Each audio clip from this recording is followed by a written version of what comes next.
fabrique dans ce magazine de Spirou. Et au fur et à mesure, il va s'entourer de collaborateurs. Des collaborateurs qu'il va rencontrer au gré, effectivement, d'articles dont il a besoin ou au niveau de la Gazette de Liège.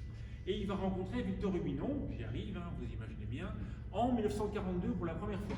Et donc ça fait 4 ans, effectivement, à ce moment-là, que Georges Lafontaine est déjà en train d'arriver de publier dans Spirou, où il fait des petites chroniques liées à l'aviation, et Hubinon va le voir, il se trouve, et Hubinon lui montre son travail. Georges Lafontaine lui dit gentiment qu'il est très nul, et qu'il ferait mieux, effectivement, de prendre des cours plutôt que de présenter son travail à quelqu'un qui, comme lui, est quelqu'un d'important.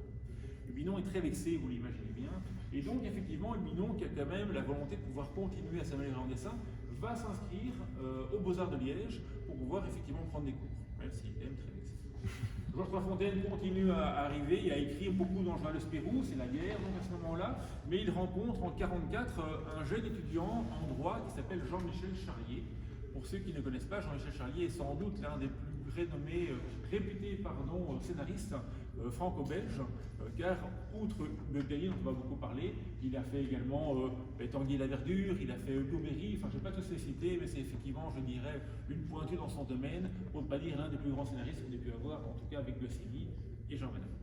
Et Jean-Michel Charlier, effectivement, il arrive, il se rencontre par hasard, et notre ami Georges Lafontaine, qui, comme je vous le dis, quelqu'un qui a beaucoup de bagou, mais qui a, je ne dirais pas la folie des grandeurs, mais c'est vraiment l'entrepreneur né, a compris qu'il n'était pas capable de pouvoir arriver et gagner suffisamment d'argent pour ses besoins, rien qu'en écrivant lui-même.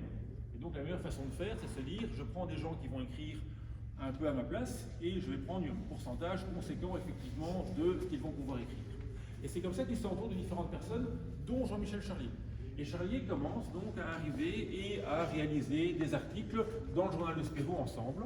Et on est en 1944 lorsque Jean-Michel Charlier commence, et il va donc réaliser une chronique quasiment hebdomadaire dans le journal de Spirou concernant l'aviation.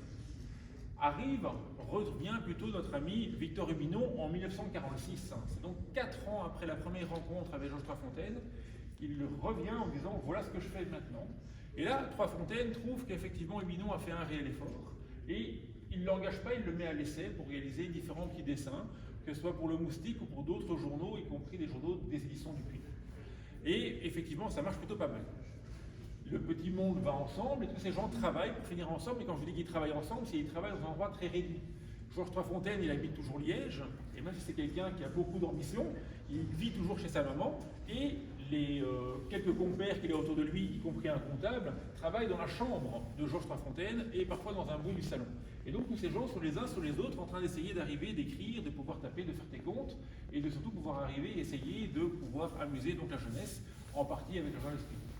Et c'est comme ça que Jean-Michel Charlier a une première idée et il se dit qu'avec Victor Hubinon, ils vont réaliser un petit récit illustré qui s'appelle L'agonie du Bismarck.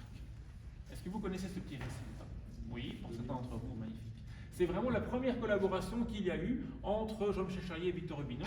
Et ce petit récit d'une 16 pages, je pense, est publié dans le journal de Spirou à partir de septembre 1946.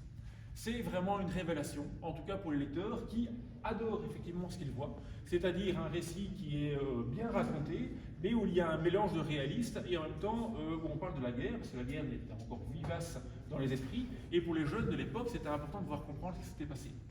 Et donc pendant 3 mois, on va voir ce récit effectivement qui va se dérouler, et le dessinateur n'est pas Victor Hubinon tout seul, c'est également Jean-Michel Charlier. Charlier dessine, on le connaît maintenant comme un scénariste effectivement plus que réputé, mais en réalité ils travaillent tous deux ensemble. Parce que Hubinon, les bateaux, les avions, tout ce qui est un peu mécanique comme ça, c'est pas trop son truc. Et donc c'est Charlier qui s'en occupe. Et sur la planche, et je vais vous montrer des exemples dans 2 minutes, on va donc avoir à chaque fois un mélange entre Jean-Michel Charlier d'un côté, qui fait tous les avions et les bateaux, et Hubinon de l'autre, qui fait tous les décors et le reste. Voilà pour la petite introduction, et je vous propose de vous diriger au tout début, effectivement, et on va regarder la toute première planche, déjà la plaque, qui ont donc s'est lancé dans ce groupe.